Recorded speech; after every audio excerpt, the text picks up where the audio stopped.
Tous les matins, je charge. On appelle ça des banques, on peut appeler ça des caissons. Donc je charge le maïs, je mets à peu près un quart d'heure, tout ça. Et tous les 2 jours, j'alimente le bol. Il passe sous les banques. Il sait que pour tel lot de bêtes, il lui faut tant de kilos de chaque marchandise. Et donc il se sert, hein, il a un circuit. Donc là, il prend le maïs, il prend l'enrubanage, il prend l'aliment. Et ensuite, il va se mélanger à un poste fixe à 8 minutes.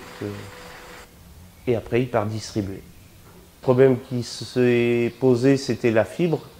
Donc on était en brin long, parce qu'on travaille beaucoup avec l'enrubanage. On a été obligé de mettre le bol en place, donc pour broyer en brin long, en brin court de 5 à 6 cm.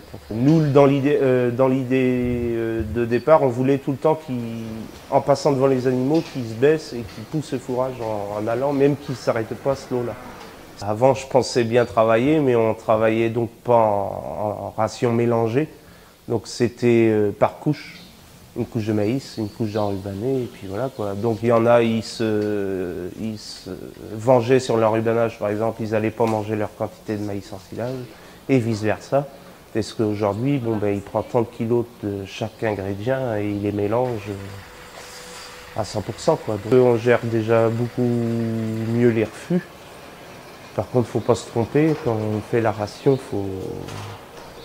c'est quasiment un travail journalier quand même de bien vérifier. Les animaux, des fois ils calent, d'autres fois pas. Donc il faut tout le temps être ajusté, mais c'est au kilo près.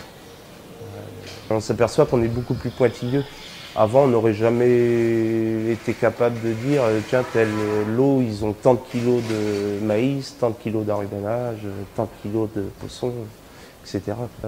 Nous, on est convaincus. Après, faut être convaincu, hein, c'est comme une installation de traite. Nous, oui, on est convaincus.